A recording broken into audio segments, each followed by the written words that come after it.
I'm going to try a new series where I provide an industrial real estate market update.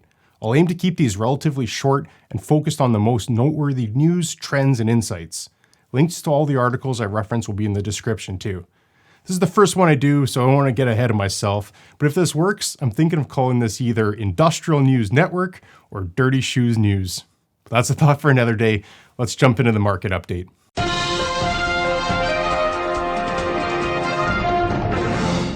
The general theme of the past year was that the industrial real estate market outperformed the other asset classes.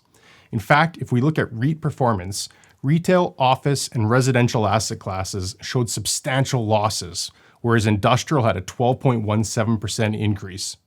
There were some records broken last year too. Q4 of 2020 had the strongest quarter ever, with nearly 90 million square feet of net absorption. This increase in demand subsequently led to rental rates rising 5.6% year over year. Naturally, when there's an increase in demand and in lease rates, an increase in supply is sure to follow. And true to form, there's a record amount of new developments in the pipeline. And even with a lot of new product coming on the market, the national vacancy rate is just over 5%, which is still well below the 10-year historical average of 6.6%. However, while it appears industrial has a long runway ahead of it, Dr. Peter Linneman recently warned that these conditions can lead to overbuilding. We're capable of overbuilding anything given enough time.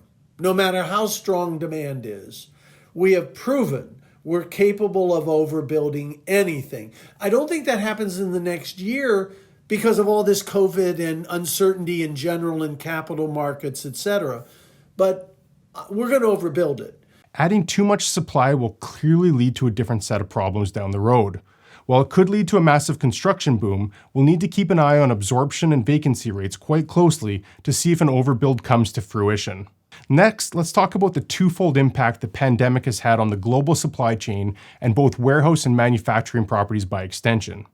The issue involves an increased demand for consumer products coming from overseas at the same time when there are reduced dock workers and truck drivers available to handle it all. This has led to problematic bottlenecks and a corresponding increase in shipping costs. Many companies are even reporting record high freight prices. It's too early to tell how this all unfolds, but a major trend we need to follow is whether this is only a temporary issue or one that is potentially longer lasting. The main reasons companies import goods from overseas is cost and reliability. With shipments becoming more expensive and the process less reliable, at least temporarily, companies may look to reshore production and manufacturing back to North America. Add in the geopolitical climate of uncertain tariffs and trade wars, and there's a compelling case to be made here. Now, as more people are vaccinated, there might be an accompanying shift away from purchasing goods at this feverish pace we've seen all over the past year. But all this stimulus is injecting a huge amount of money back into the system.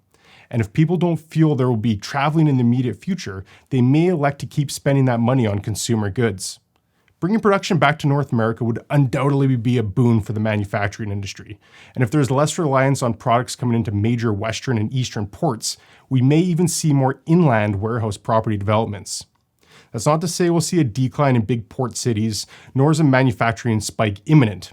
But it does underscore the undeniable fact that this pandemic is causing massive shifts in the market, which might not even unfold for several years still. The last stat I'll point to comes from SIOR Global, which recently published its quarterly sentiment report. It's not necessarily earth-shattering information, but the survey reported that local economic conditions had a bigger impact on each individual market than national economic conditions did. I'm covering the industrial real estate market in broad macroeconomic trends, which undoubtedly impact the market as a whole, but microeconomic factors in each individual market should also be studied very carefully. Please let me know if this is helpful by dropping a comment or hitting that like button. Or if you don't like it, well, hit the dislike button too, and I'll know I need to change things up. If you don't want to smash either button, that's fine too. I'm just thankful that you're here. Thanks for watching. Catch you in the next video.